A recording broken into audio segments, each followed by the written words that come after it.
आरोही ने कभी नहीं सोचा था कि उसका जीवन एक खूबसूरत ख्वाब से निकलकर एक भयानक हकीकत बन जाएगा। जब उसका विवाह रायजादा परिवार के इकलौते वारिस विक्रांत से तय हुआ था, तो हर कोई उसे भाग्यशाली कहता था। रायजादा हवेली, जिसे शहर में स्वर्गलोक कहा जाता था, बाहर से सोने की कारीगरी और संगमरमर की ठंडक समेटे हुए थी, लेकिन भीतर की वो एक ठंडा अंधेरा पिंजरा निकला, जहाँ भावनाओं के लिए कोई जगह नहीं थी। आरोही के माता पिता मिडिल क्लास थे। उनके लिए विक्रांत का प्रस्ताव किसी चमत्कार से कम नहीं था। अमीर, पढ़ा लिखा और दिखने में शालीन, लेकिन शायद उन्हें यह अंदाजा नहीं था कि विक्रांत की शालीनता के पीछे उसकी माँ दुर्गा देवी का एक लव शासन छिपा हुआ था। शादी के पहली रात, जहाँ पति पत्नी के बीच प्यार और वर्दों की गुनगुनाहट होती है, वहाँ आरोही को विक्रांत का ठंडापन महसूस हुआ। वो बस एक खूबसूरत तस्वीर की तरह चुपचाप बिस्तर पर लेटा रहा। जब आरोही ने हिम्मत करके पूछा, विक्रांत, सब ठीक है? तो उसने बिना आंखें मिलाए जवाब दिया, माँ को सादगी पसंद है, शादी में बहुत शोरगुल हो गया, सो जाओ। उसकी आवाज़ में एक अजीब सी थकान थी, जैसे वो खुद भी किसी भारी बोझ के नीचे दबा हुआ हो। अगले दिन से आरोही का सामना उस साय से हुआ जिसने पूरे हवेली को अपनी मुट्ठी में कस रखा था। दुर्गा देवी। 60 वर्ष की उम्र में भी वो किसी महारानी से कम नहीं दिखती थी। उनका चेहरा भले ही झुर्रियों से मुक्त था, लेकिन उनकी आंखों में एक ऐसी कठोरता थी जो किसी को भी डरा सकती थी। उनका पहनावा, उनकी चाल, उनकी वाणी, सब कुछ रायजादा खानदान की आदमी प्रतिष्ठा को दर्शाता था। दुर्गा देवी ने पहले दिन ही आरोही को जीवन के नियम तय कर दिए। आरोही उन्हें सुबह के नाश्ते की मेज पर, जहां चांदी के बर्तन की खनक के अलावा कोई आवाज नहीं थी, कहा, इस घर में शोर पसंद नहीं किया जाता। तुम्हारी डिग्री और नौकरी की आदतें दरवाजे पर छोड़ कर आना। अब तुम इस घर की बहू हो। बहू का धर्म सिर्फ घर की जिम्मेदारी और मेरी आज्ञा का पालन करना होता है। आरोही ने सिर झुका लिया। वो नई थी और वो अपनी नई जिंदगी को संवारना चाहती थी, इसलिए उसने सोचा कि शायद ये सब अमीर घराने के कायदे कानून होंगे। मगर धीरे धीरे ये कायदे कानून एक जाल में बदलने लगे। सबसे पहले उसे अपने मायके वालों से बात करने के रोका गया। फोन पर घंटों बतियाने से घर का काम छूट जाता है, दुर्गा देवी का तर्क था, और इस घर में तुम्हारे पास फुर्सत नहीं होनी चाहिए। फिर उसने कपड़े बदलने लगे। आधुनिक और हल्के रंग के कपड़े हटाकर उसे सिर्फ भारी साड़ियों में रहने का हुक्म मिला। उसके चेहरे से उसकी मुस्कान भी मानो छीन ली गई, क्योंकि दुर्गा देवी को खामोशी और संस्कारी बहू पसंद थी। विक्रांत, उसका पति, जो इन सब का मूक गवाह था, कभी भी अपनी माँ के खिलाफ एक शब्द नहीं बोल पाया। जब भी आरोही रात को उससे शिकायत करती या सिर्फ सहानुभूति की एक नज़र चाहती, तो विक्रांत बस इतना कहता, माँ की मंशा गलत नहीं होती आरोही, तुम्हें बस थोड़ा एडजस्ट करना होगा। वो घर की मालकिन है। वो एडजस्ट करते करते थक गई थी। एडजस्ट करते करते उसकी आत्मा कुमला गई थी। उसे महसूस होने लगा था कि उसने विक्रांत से नहीं, बल्कि दुर्गा देवी के सोने के पिंजरे से शादी की। रायजादा हवेली में दुर्गा देवी का सबसे प्रिय शौक उनके 3 विदेशी नस्ल के कुत्ते थे। एक जर्मन शेफर्ड मैक्स, एक लेब्राडोर रूबी और एक बिगल टॉमी। ये तीनों कुत्ते हवेली के राजा थे, लेकिन उनके लिए हवेली में आलीशान बिस्तर थे, अलग नौकर थे और उनका खाना दुनिया की सबसे महंगी डिशेस से आता था। और यही आरोही के अपमान की नींव रखी गई। दुर्गा देवी का मानना था कि उनके कुत्ते आरोही से ज्यादा वफादार और कीमती हैं। उन्होंने एक बार टिप्पणी की थी, मैक्स को मेरी आज्ञा पता है, उसे बार बार सिखाना नहीं पड़ता। इंसानों की औलादें तो बस नुक्स निकालना जानती हैं। इन कुत्तों का खाना बनाने का काम आरोही को ही करना पड़ता था। वो सुबह 4 बजे उठकर कुत्तों के लिए स्पेशल खाना बनाती थी। ताज़े मीट से लेकर उबली हुई सब्जियों तक सब कुछ उनकी डाइट के अनुसार। अगर खाने में नमक कम या ज़्यादा हो जाता तो कुत्तों को कुछ पसंद ना आता, तो दुर्गा देवी आरोही को घंटों खड़ा रखती थी और सार्वजनिक रूप से अपमानित करती थी। तुम एक जानवर का खाना ठीक से नहीं बना सकती, तुम क्या बहू बनोगी? तुम्हारी अकल कहाँ घास चरने गई है? वो पूरे घर के सामने चीखती थी, जबकि विक्रांत अपने कमरे में बंद रहता था। एक दिन तनाव अपनी चरम सीमा पर पहुंच गया। ये दोपहर का समय था। दुर्गा देवी ने शहर के सबसे बड़े ज्वेलरी डीलर को अपने घर बुलाया था। हवेली में चहल पहल थी। आरोही किचन में थी और कुत्तों के लिए लंच तैयार कर रही थी। उसने गलती से रूबी के बाउल के खाने में, जो कि चांदी का बना हुआ था और कुत्तों के लिए विशेष रूप से बनवाया गया था, उसने गलती से रूबी के बाउल में डलने वाली ग्रेवी में थोड़ा पानी ज़्यादा डाल दिया।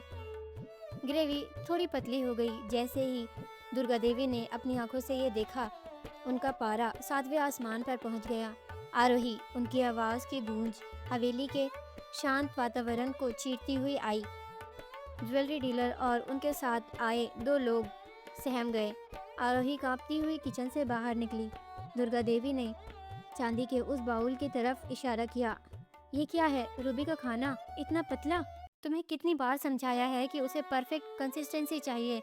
यह हमारे खानदान की प्रतिष्ठा का सवाल है। आरोही, क्या तुम चाहती हो कि मेरे मेहमान देखें कि मेरे कुत्ते घटिया खाना खाते हैं? माँ जी, मुझे माफ़ कर दीजिए। पानी गलती से। चुप रहो, दुर्गा देवी ने हाथ उठाया। तुम्हारी गलती सिर्फ गलती नहीं होती आरोही, ये विद्रोह है। ये मेरे बनाए हुए नियमों का उल्लंघन है। उन्होंने गहरी सांस ली। उनके चेहरे पर एक ऐसी मुस्कान आई जो खुशी की नहीं बल्कि भयावह प्रतिशोध की थी। उन्होंने ज्वेलरी डीलर और उनके साथियों को बैठने का इशारा किया, जैसे कि वो अब उन्हें एक बहुमूल्य तमाशा दिखाने जा रही हो। गलती आज ये गलती महंगी पड़ेगी आरोही, बहुत महंगी। दुर्गा देवी ने अपने सेवक को बुलाया। जाओ, मैक्स, रूबी और टॉमी को डाइनिंग टेबल के नीचे उनकी जगह पर लाओ और उनके चांदी के बर्तनों को भी यही मेज पर रखो। आरोही का दिल तेजी से धड़कने लगा। ये एक नया और अनजाना खतरा था। वो दुर्गा देवी की नजरों से बचने की कोशिश कर रही थी। सेवकों ने आज्ञा का पालन किया। तीनों कुत्ते अपनी अपनी निर्धारित जगह पर बैठ गए और उनके चांदी के बाउल, जिनमें उनका विशेष भोजन भरा था, डाइनिंग मेज पर चमक रहे थे। दुर्गा देवी ने आरोही की तरफ देखा। उनकी आंखों में आग जल रही थी। आरोही, उन्होंने धीरे से लेकिन हर शब्द को तोलकर कहा, तुमने मेरे कुत्तों के खाने का अपमान किया है और इस घर में अपमान की सजा तुम्हें वही अपमान झेल कर चुकानी होगी।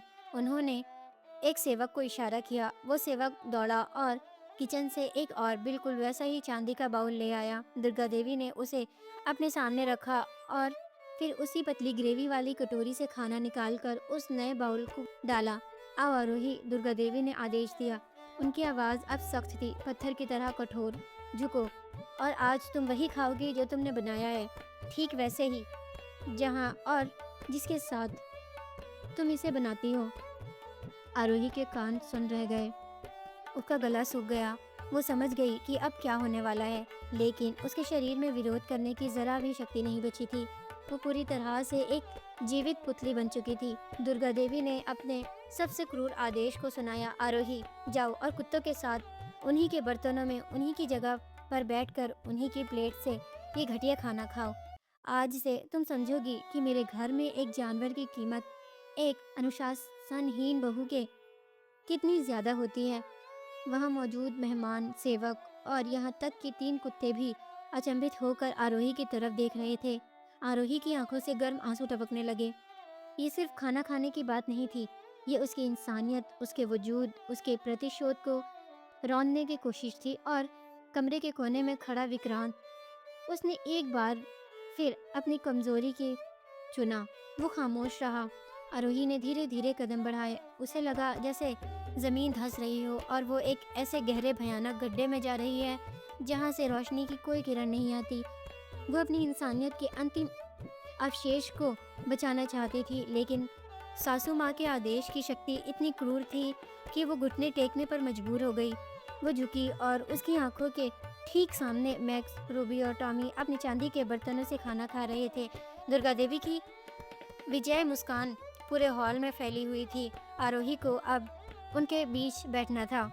आरोही ने नीचे जमीन पर बैठकर चांदी के उस विशेष बर्तन की तरफ देखा। बर्तन में वही पतली ग्रेवी थी जिसे उसने कुछ देर पहले रूबी के लिए बनाया था। वह अपने चारों ओर फैली हुई दुर्गंध और खामोशी को महसूस कर सकती थी।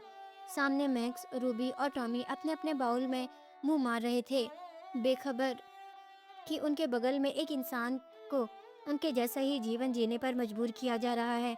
दुर्गा देवी की कठोर आवाज फिर आई, खाओ। मैं देखना चाहती हूँ कि तुम अपने द्वारा बनाए गए खाने का सम्मान करती हो या नहीं। याद रहे, एक दाना भी जमीन पर नहीं गिरना चाहिए। आरोही का हाथ अपने आप से कटोरे की तरफ बढ़ा। उसके होठ कांप रहे थे। उस पल वहाँ सिर्फ आरोही नहीं थी, वहाँ उसकी 20 साल की परवरिश, उसकी माँ बाप का मान सम्मान और उसके खुद के सपने, सब कुछ कुचल कर जमीन पर बिछा दिया गया था। उसने आंखें बंद की और अपनी उंगलियां से थोड़ा सा खाना उठाया। वो खाना उसके गले में जाकर अटक गया। वो निगल नहीं पा रही थी। वो सिर्फ शारीरिक भूख को दबाने वाला भोजन नहीं था, वो विशुद्ध अपमान था जिसे वो घूट घूट कर पी रही थी। उसके दिमाग में एक आवाज़ गूंज उठी, विक्रांत कहाँ है? क्या वो सच में इतना कमज़ोर है कि इस क्रूरता को होने दे? उसने आंखें खोली और डाइनिंग टेबल की ओर देखा। विक्रांत कोने में खड़ा था। उसका चेहरा सफ़ेद पड़ चुका था, आंखें ज़मीन पर टिकी थी। वह अपनी माँ के विरोध नहीं कर सकता था, लेकिन वो ये नाटक देखने की हिम्मत भी नहीं जुटा पाया। उसका मौन आरूही को दुर्गा देवी के आदेश से भी ज़्यादा चुभ रहा था। मेहमानों ने जल्दी से आंखें फेर ली और ज्वेलरी कैटलॉग में व्यस्त होने का दिखावा करने लगे, लेकिन वो भयानक दृश्य हमेशा के लिए उनके जहन में कैद हो गया था। जब आरोही ने आखिरी कौर निगल लिया और दुर्गा देवी को खाली कटोरा दिखाया तो उन्होंने एक ठंडी विजयी हंसी हंसी। शाबाश आरोही, अब तुम्हें समझ आ गया होगा कि एक गलती की कीमत क्या होती है। जाओ अब जाकर बाथरूम में अपने आप को साफ करो, तुम्हारे ऊपर कुत्तों की बू आ रही है। आरोही बिना कोई प्रतिक्रिया दिए उठी। उसने ना तो रोया ना ही पलटकर कुछ कहा। उसकी आंखों से आंसू सूख चुके थे। उनकी जगह अब एक खाली भव्य शांतता ने ले ली थी। वो अपने कमरे में गई और सीधे बाथरूम में जाकर खूब सारा पानी उड़ेल कर धोया। उसने केवल शरीर को नहीं धोया, बल्कि वो उस क्षण के हर कण को, हर स्पर्श को अपनी त्वचा से हटाना चाहती थी। उस रात आरोही को बुखार आ गया। वो पूरी रात बिस्तर पर लेटी रही। उसका शरीर कांप रहा था, लेकिन उसके मन में एक अजीब सी शांति थी। ये शांति डर या समर्पण की नहीं थी, ये उस शून्य की शांति थी जो सब कुछ खत्म होने के बाद आती है। विक्रांत रात को देर से कमरे में आया। उसने आरोही को देखा, माथे पर हाथ रखा और सिर्फ इतना कहा, बुखार है? आरोही ने पहली बार उसे ध्यान से देखा। उसकी आंखों में ना अफसोस था ना प्यार, बस एक गहरी कार्यता थी। तुम वहाँ क्यों नहीं बोले? आरोही ने धीरे से पूछा। विक्रांत घबरा गया। माँ, तुम जानती हो माँ कैसी है। अगर मैं विरोध करता तो वो पूरे परिवार की प्रतिष्ठा दांव पर लगा देती, बिजनेस खतरे में पड़ जाता और मेरी प्रतिष्ठा। आरोही ने कहा। उसकी आवाज़ अब भी दबी हुई थी, पर उसमें एक नुकीलापन था। मैंने क्या किया था? सिर्फ गलती से ग्रेवी पतली हो गई थी। क्या इस मामूली गलती की सज़ा ये है कि एक इंसान को कुत्तों के साथ कुत्तों के बर्तन में खाना खाना पड़े? विक्रांत ने बिस्तर के किनारे बैठते हुए कहा, प्लीज़ आरोही, इसे जाने दो। बस एडजस्ट करना सीखो। तुम्हें दुर्गा देवी को समझना होगा। वह थोड़ा वह थोड़ी सख्त है, पर दिल की बुरी नहीं है। आरोही ने उस पर से नज़र हटा ली। उस पल आरोही की आत्मा मर गई थी। उसे एहसास हुआ कि उसका पति सिर्फ एक बेटा है जो अपनी माँ के पैसों और दबदबे का गुलाम है। वो उसका सहारा नहीं, बल्कि उसका पहला बंधन है। उस रात आरोही ने 2 संकल्प लिए। वो अब और एडजस्ट नहीं करेगी। दूसरा, वो इस घर की मालकिन बनेगी, ना कि एक पालतू जानवर। अगले दिन सुबह बुखार उतर चुका था। आरोही एक नए इंसान की तरह उठी। उसके चेहरे पर अब डर नहीं था, बल्कि एक स्थिर ठंडा इरादा था।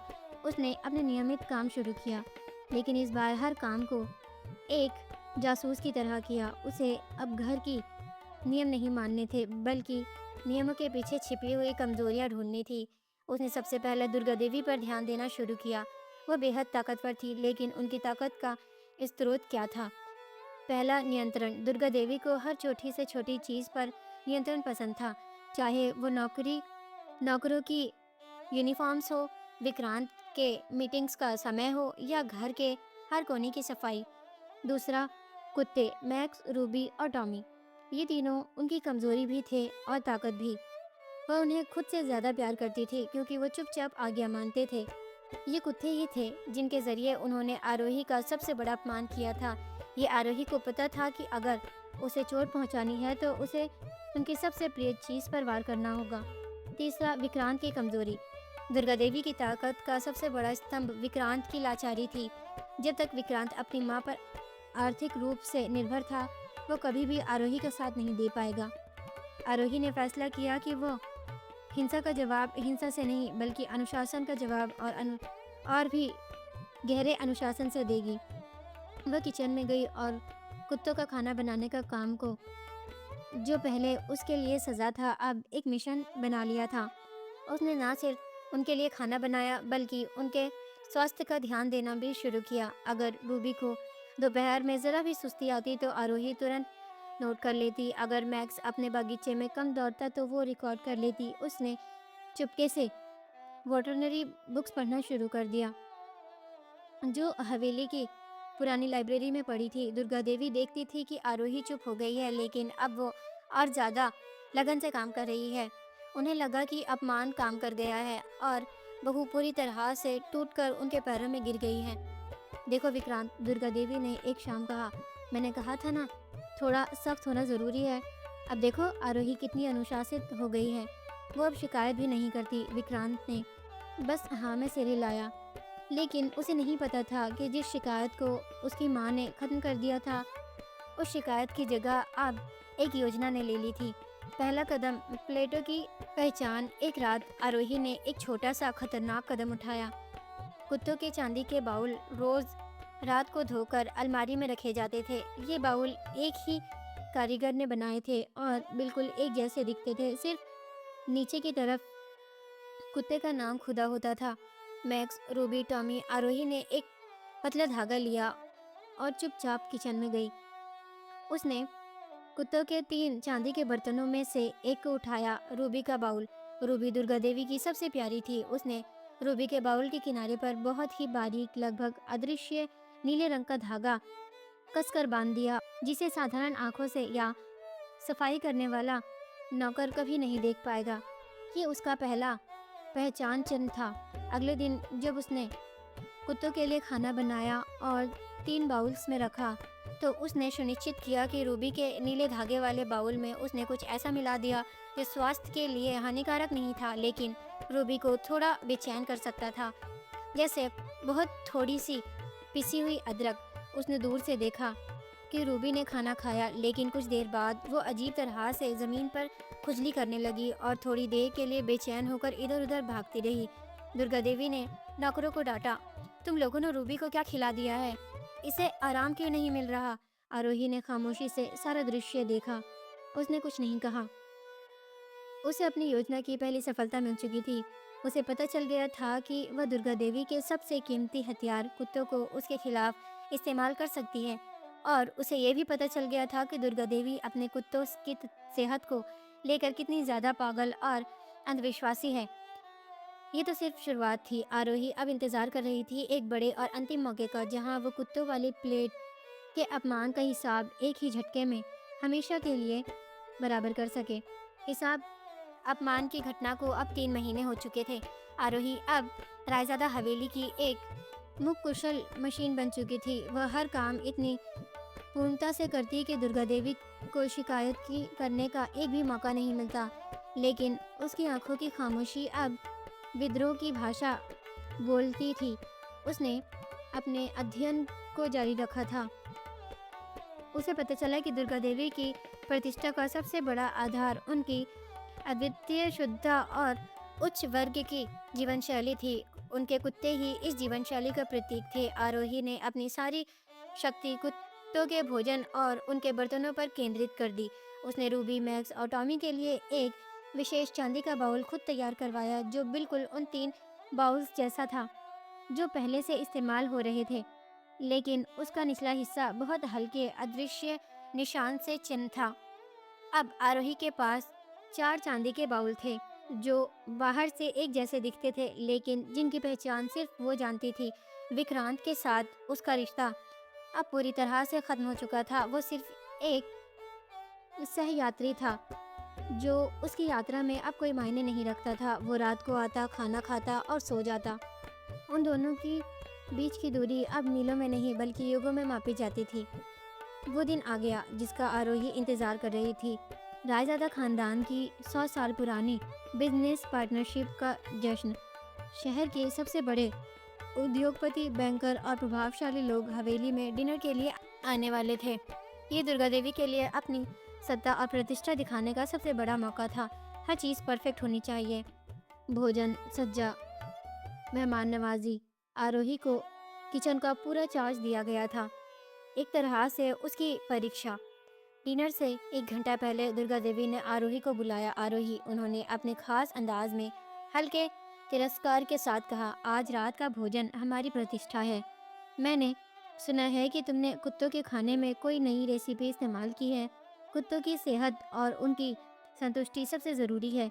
अगर उन्हें कुछ भी पसंद नहीं आया तो याद रखना, तुम्हें तुम्हें वो सब सहना होगा जो तुमने पिछली बार सहा था। दुर्गा देवी की ये धमकी आरोही के घाव पर नमक छिड़कने जैसी थी, लेकिन इस बार आरोही डरी नहीं। उसने अपनी भावनाओं को पूरी तरह से दबा दिया था। जी माँ जी, कुत्तों के लिए विशेष meat and green vegetable soup तैयार है। वो इसे बहुत पसंद करते हैं। आरोही की आवाज़ स्थिर थी। दुर्गा देवी मुस्कुराई, बस यही अनुशासन मुझे पसंद है। अब जाओ, डाइनिंग हॉल में सब कुछ देखो। प्रतिशोध का क्षण। आरोही ने बिना किसी को बताए अपनी योजना को अंजाम दिया। उसने meat and green vegetable soup की 3 कटोरियाँ तैयार की। यह वो खास उच्च गुणवत्ता वाला भोजन था जो केवल कुत्तों के लिए बनता था। पहली कटोरी मैक्स के लिए, असली कुत्ते का खाना। दूसरी कटोरी टॉमी और रूबी के लिए, असली कुत्ते का खाना। तीसरी कटोरी मास्टरपीस। इस कटोरी में भी ठीक वही कुत्ते का खाना था, लेकिन आरोही ने इसे मिक्सर में अच्छी तरह से ब्लेंड करके ऊपर से 1 चुटकी धनिया और थोड़ी क्रीम मिलाकर उसे बिल्कुल ग्रेवी सूप जैसा बना दिया था। ये दिखने में बिल्कुल वैसा ही लग रहा था जैसा महंगे रेस्टोरेंट में वेजिटेबल सूप होता है। अब आता है सबसे खतरनाक हिस्सा, बर्तनों की अदला बदली। दुर्गा देवी के लिए रात के भोजन की शुरुआत में विशेष रूप से एक चांदी का बाउल में शाही सूप परोसा जाता था। ये बाउल अन्य सभी कटोरियों से थोड़ा बड़ा और ज़्यादा अलंकृत होता था।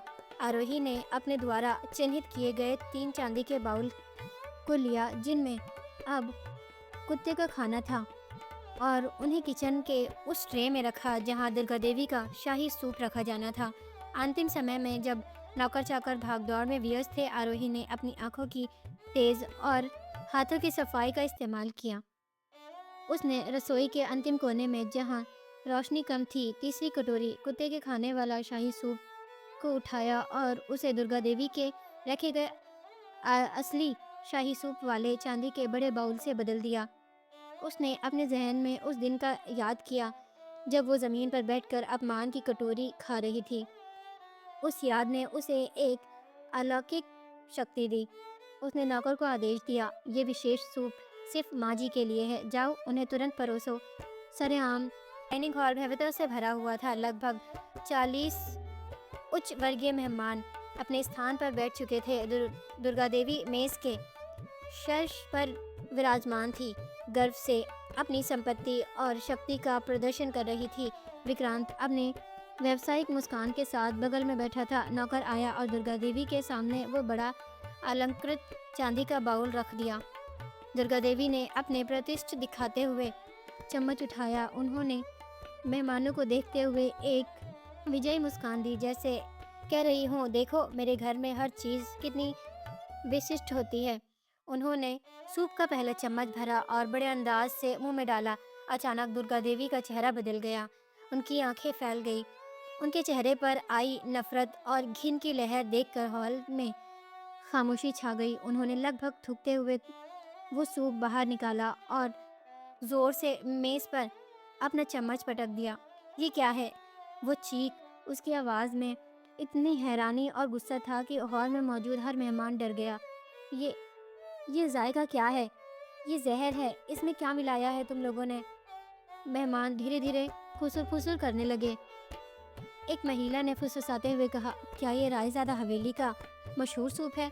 विक्रांत परेशान हो गया। माँ, क्या हुआ? क्या इसमें नमक कम है? दुर्गा देवी ने अपने आप को रोक नहीं पाई। वो चीखी, ये नमक नहीं है, ये जानवरों का नाश्ता है, ये जानवरों का खाना है, इसमें कुत्ते के खाने की महक है। अब आरोही का काम शुरू हुआ।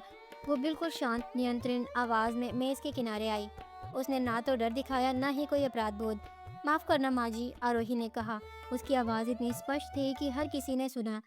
वो meat and green vegetable soup था। ये वही विशेष मिश्रण है जो आप 3 महीनों से कुत्तों को खिला रही हैं, और जिसे आपने मुझे हर रोज बनाना सिखाया है। मैंने सिर्फ ये सुनिश्चित किया था कि आपको इस घर की सर्वश्रेष्ठ भोजन का स्वाद मिले। दुर्गा देवी खड़ी हो गई। उनका चेहरा क्रोध और शर्म से लाल था। तुम्हारी हिम्मत कैसे हुई?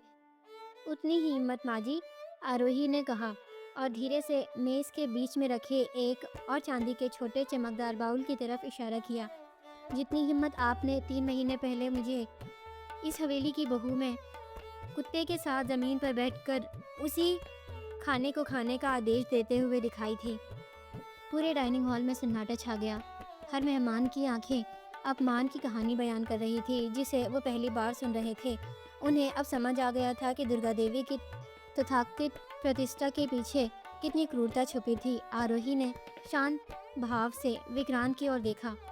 विक्रांत, जब एक पत्नी को इस घर में एक पालतू जानवर से भी नीचे का दर्जा दिया जाता है, और जब उसका पति अपनी माँ के डर से अपनी पत्नी को जमीन पर बैठा देखकर भी मुंह नहीं खोलता, तो उसे अपनी लड़ाई खुद लड़नी पड़ती है। दुर्गा देवी ने चीख कर एक नौकर को बुलाया।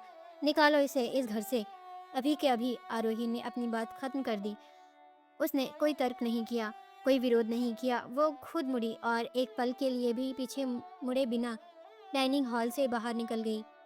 जिन अगले दिन अगले 10 मिनट तक हवेली में सिर्फ दुर्गा देवी का हंगामा सुनाई दिया। अपमान इतना गहरा था कि वो अपनी प्रतिष्ठा कभी नहीं सुधार सकती थी। उनके अतिथियों ने चुपचाप विदा लेना शुरू कर दिया। रायजादा खानदान की उच्च शुद्धता का नकाब हमेशा के लिए उतर चुका था। विक्रांत हमेशा की तरह एक कोने में बैठा रहा, लेकिन इस बार उसके चेहरे पर डर नहीं था। उसे पता था कि अब उसकी माँ की ताकत भी हमेशा के लिए टूट चुकी है।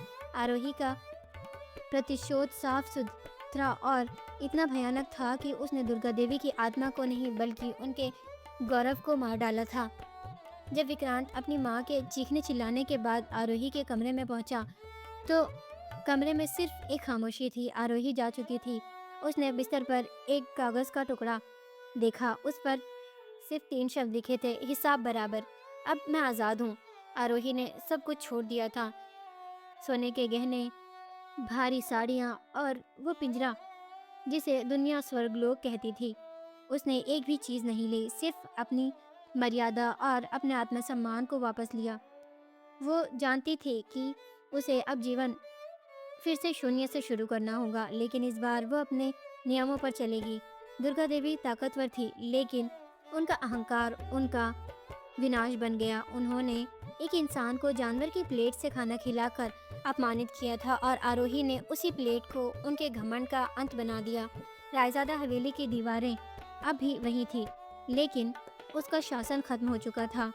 आरोही की कहानी अब खत्म नहीं हुई थी, वो तो बस शून्य से नई शुरुआत थी। दोस्तों, आपका आरोही के बारे में क्या ख्याल है? क्या उसने सही किया?